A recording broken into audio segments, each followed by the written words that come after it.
Volchenkov and block. Moving in again, another block by Phillips. Richards, low to the corner, out of the box. Bouncing puck. Volchenkov dumped in front of the net. Back to the point. Here's Pronger. Wheels it off low. Richards, low to the corner. They try the jam play. Knocked down by Elliott. It trickles back to the side of the net. Still loose. Now it comes out. Turning with it. Here's a chance. Glove down by Elliott. Oh, my heavens. Wow. I do not know, because there was so many bodies, who chucked the first one out or how it came out of the crease. We'll have a look here and try to dissect this for you. There's a lot going on here. Volchenkov goes down. As he's getting up, it's going to come back to the front here. Watch how it rolls itself through the crease. And then the scramble's going to be on. Right there, Van Rijsdijk throws it up. It rolls down his back. And right there, the stick of Kelly might have gotten in the way. And then that grab right there by Elliott. There's the elbow that was earlier. The hit as he drilled that elbow upwards in the head area. And that is one that got away, as that was certainly an elbowing call. But I believe the stick of Chris Kelly that got right into the mix of that pile might have disrupted the puck going into the net. Volchenkov was lying straight across the goal line. They're going to have a look at this. As Volchenkov gets tied up with Timonen, and as he's going down, this puck rolls down Elliott's back right through the crease, and Timonen tries to backhand stab it into the net.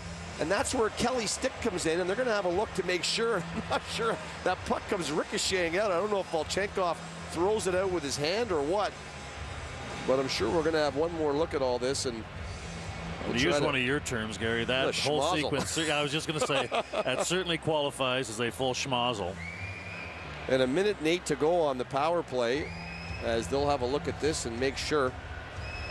There was a number of people all around that net. And the Philadelphia Flyers actually doing a pretty good job of getting the puck down low, and Van Rijsdijk had thrown a couple through there. But this one happened to go up the back. As we look at positioning between Volchenkov, and there's the puck. Comes across, right across, off the toe, and he's going to try to backhand this right here. What a smart play. In comes Kelly. And does that go in? I don't believe we're going to see it. Volchenkov's leg is on the line. Yeah. And then he throws it out with his hand, but he doesn't put his hand over it. In the crease, if his hand goes over, it's a penalty shot. He just bangs it. He bangs it, almost bats it. Well, that's another Vezina vote for Anton Volchenkov. And last night in Montreal, he had an unbelievable kick save. We'll have a look here. We might have a better look at it as you try to find any kind of... Wow, that goes into the calf, into his calf. Yeah. And it's hard to see. And that puck looks to be over the line. On the left of his skate, it looks to be over the line. So this may be a goal at the end of the day for the Philadelphia Flyers, as that was a pretty good look at it there. It was not called on the ice, so there's no definitive call to overturn one way or the other. It wasn't called off or called a goal. No one, I think, even knew that it was something that was callable. Well, so there has to be definitive proof to the people in Toronto. That look, Dean, we're getting it from the front. Front angle. It's not from over the top, right? Look to the toe of Volchenkov's skate. Just see his arm goes over, and you can see the puck there, but you don't see the line. And you've got to see white paint between the puck and the line. But right there, you see, and then Timonen's glove goes over it, and there's a lot of net and everything, and I think you can see a spot of white. I think it's in. You have to see all white. That's going to be a tough call. That's going to be either way. That's a tough call for Toronto. But it's close. It is very, very close, and you're right. It has to be definitive. And I don't know if it's going to be definitive. Well, they are not doing this quickly, so you know that they are rolling it back and forward and back and forward. I mean, you see it sitting there, and from that vantage point, it looks to me like you can see a trace of white running across the front of that puck, but it's so close. So close. And again, the angle is something where sometimes you get those things that are almost mirages because it's not nearly that clear when you go to the overhead. It's a tough one to call. So are we going to disagree on this one? You know what? Are you scared? Are you scared? Well, you know what?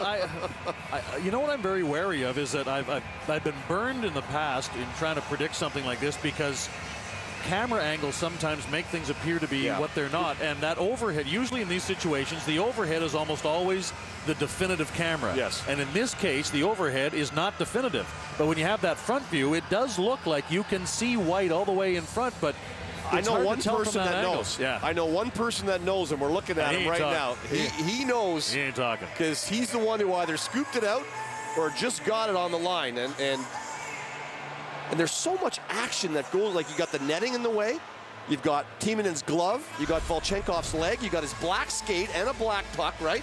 I mean, look how dark his skates are. It is so hard to pick up the color change.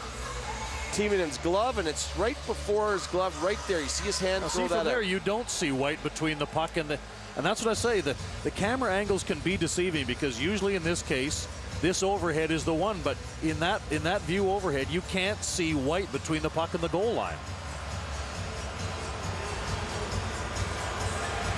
Remember, the entire puck has to cross the line.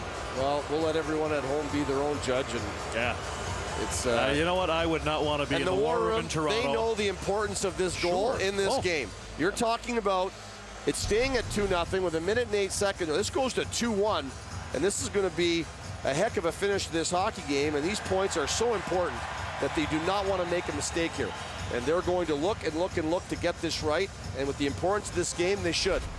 And we're going to try to zoom in a little bit here and see if we can't get a better look. It definitely goes under his calf where his skate meets his leg, and then you see it cut across here.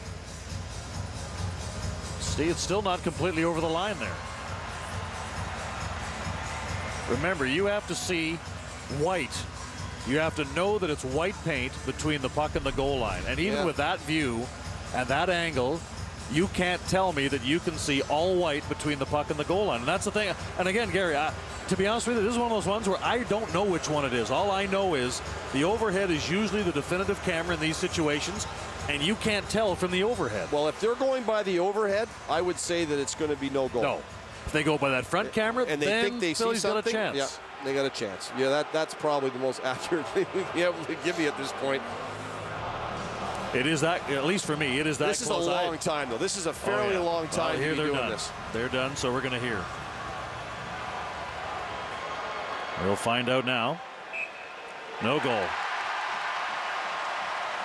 And it's going to be the overhead look that's going to put the knife in this one for the Philadelphia Flyers, because the overhead just doesn't give you enough. There's just too much color.